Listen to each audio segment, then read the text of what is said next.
Hi everybody, this is Musical Drewby, and I'm going to sort of give a hands-on of the new Behringer it's not really new, the Behringer UMX490 Midi controller.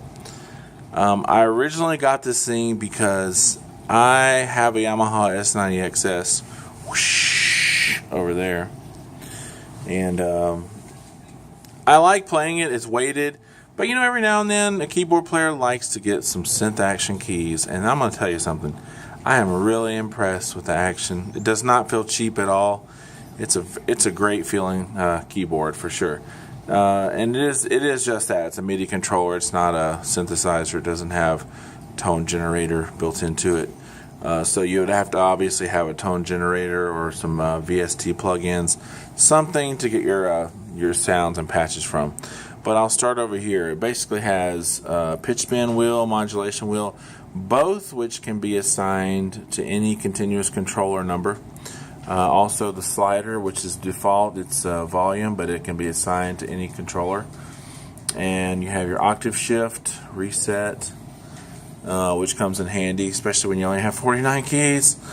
There's the assign button. User memory, you can actually save your presets into user memory, so when you turn it off and turn it back on, those presets are saved. And there are also 8 knobs or rotary controllers, and they are assigned by default to the following: your reverb, chorus, cutoff, and resonance, for very common uses, and of course your ADSR or your attack, decay, release, and then also you has pan on there for by default, no sustain. And then your 8 buttons here. Oh, by the way, these knobs can also be assigned to any controller number that you want.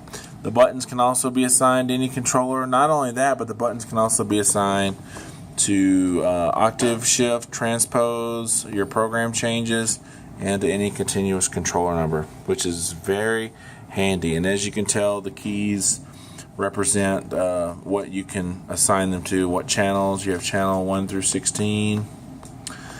Then you have your global. You also have the numbers you can put in. So if you're trying to assign a knob to a continuous controller, you would type in the number of the controller that you wanted to assign it to. Really nice though. I really love this thing. On the back it has let's take a look at it here. It has a MIDI output. If you don't want to do USB MIDI, you can do regular MIDI. And it also has a place for a power adapter. Also has a spot for battery. I have actually 3 AA batteries in here, and I don't need the USB power. I'm pretty sure if you're using USB, it bypasses the batteries. It also has a foot switch, power button. So yeah, pretty cool, pretty standard features for a MIDI controller, but I love the color.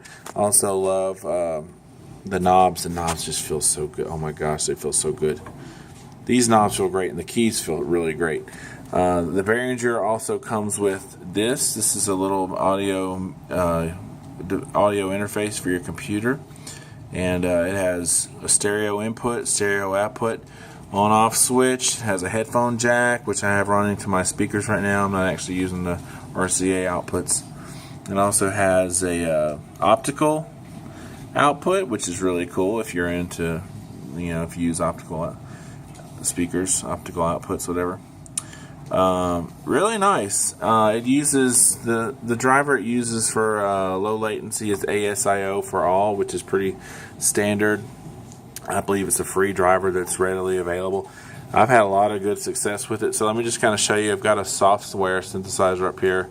I've got the Korg wave station and the Bel Air pad. I'm just going to kind of show you the latency we're dealing with. By the way, let's look at the latency real quick.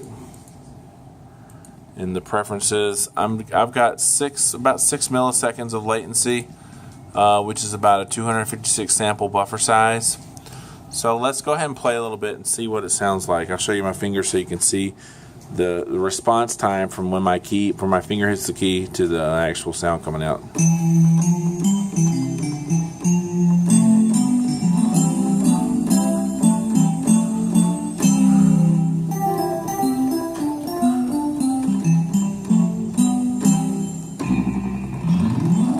Very responsive. And I could actually bring that a little bit lower. I think by default it's about, the default size I want to say is about 512, but I've got mine at 256. I can go lower. I think I've gone low as 208 without any kind of distortion or resource. Uh-oh, this might be trouble. Oh yeah. Alright, 208's not going to work. Let's see how low I can go here. We'll do 224. See how that works.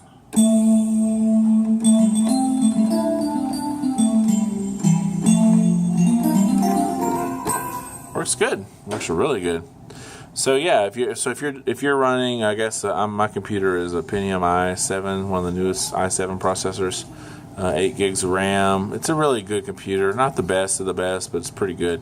You're not going to have problems running your VST plugins or effects, and your latency is going to be fantastic. So I highly, if you're looking for a good MIDI controller, this also comes in 61 keys, and I believe in 20-something keys too. It's really small, and it has the audio interface built into it if you get the really small one with 20-something keys. I forgot the number. But this one has 49 keys. Perfect for doing left and right hand, small time stuff. Great synth action.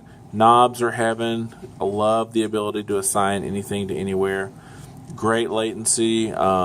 Just a great value, I think. So if you're looking for a synth action controller, tired of weighted controllers like me, this is one to get. So yeah, thanks for watching. I appreciate it. Whoosh.